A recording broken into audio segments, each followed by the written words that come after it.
Is Medellin getting less safe? Short answer is yes, but I wonder if it's a lot more than before or foreigners are just being targeted a lot more. So yesterday my Uber driver was a retired police officer and I asked him a few questions about Medellin and safety here. He's originally from Bogota, really great guy, spent some time in Manizales, so we connected on that. I asked him what crime was like here in Medellin, if it seems like it's getting worse. 7 years ago, Medellin was a lot different. The culture was still very similar, but it was a lot more low-key. In general, it definitely was a lot safer.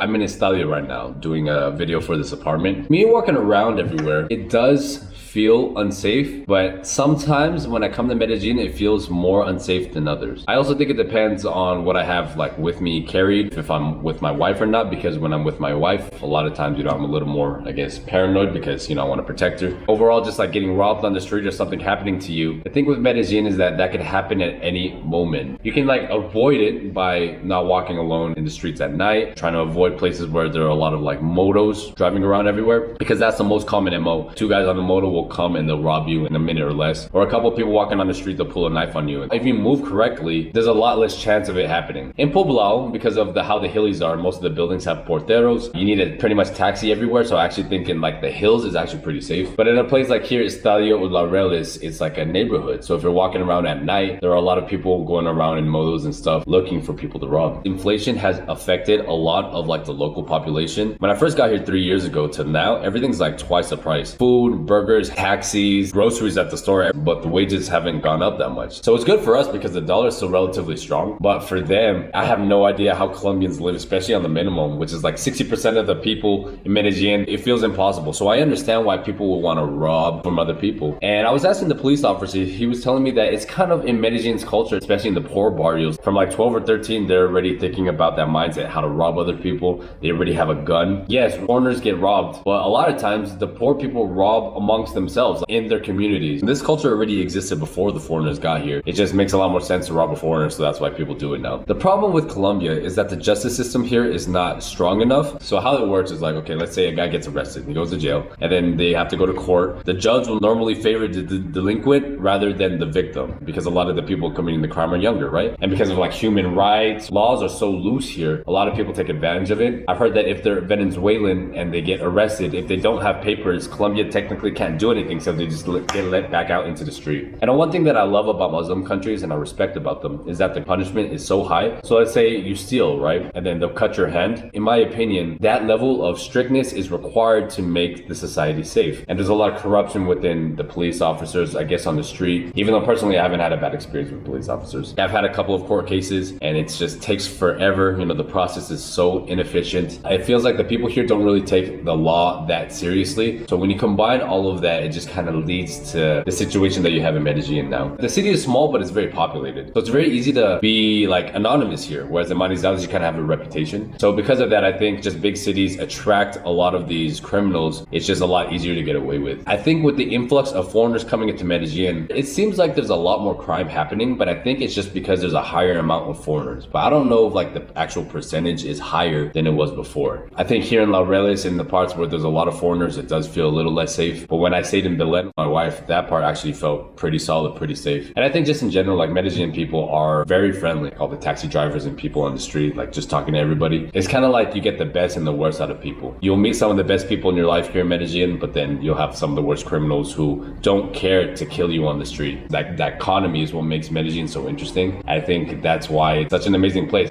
I don't know, I always find it interesting that in the most developed countries around the world, the people or the culture is not as strong. So like in Spain, right? It's extremely liberal, extremely feminist, all that stuff. And it's very organized, but I feel like you don't really feel warmness from them the same way you feel from like Latin people. For some reason, the poorer a country is, the better the people are. I don't know. So you kind of have to take the good with the bad. Colombia's best strength is the people. And I think the people are only that way because of the poverty gap, number one, to all of the violence and everything that they experienced through history. I think it's made them into a very strong family-based society. That's why most people want to stay here. But unfortunately, with the lack of fathers in the household, it does feel like crime is not going to be going away anytime soon. I think the only way for it to really get fixed is if the president did something like El Salvador. But El Salvador is a population of like 6 million, I think, something like that, which is almost the size of Bogota and Medellin. It's almost impossible to control because Colombia is so big. But I think if the government takes a little more action like that and there's a little less corruption, it's possible. But I think it's going to be a while until that culture changes. I think something about that gangster life, like the super hot women, prepagos, and getting fast money, is so embedded in Medellin culture, it's really hard to get rid of that. It's kind of like in America, trying to get guns out of America is impossible because it's so embedded in our culture. Half of the country, like the conservatives, they want to have guns around. I personally don't like guns. I think the thing is, like, in the States, you have a less chance of somebody maybe like robbing you on the street or killing you, but there's a higher fear of maybe like school shootings or kind of bigger crime like that. And then here, school shootings never happen here. I always thought that was very interesting, but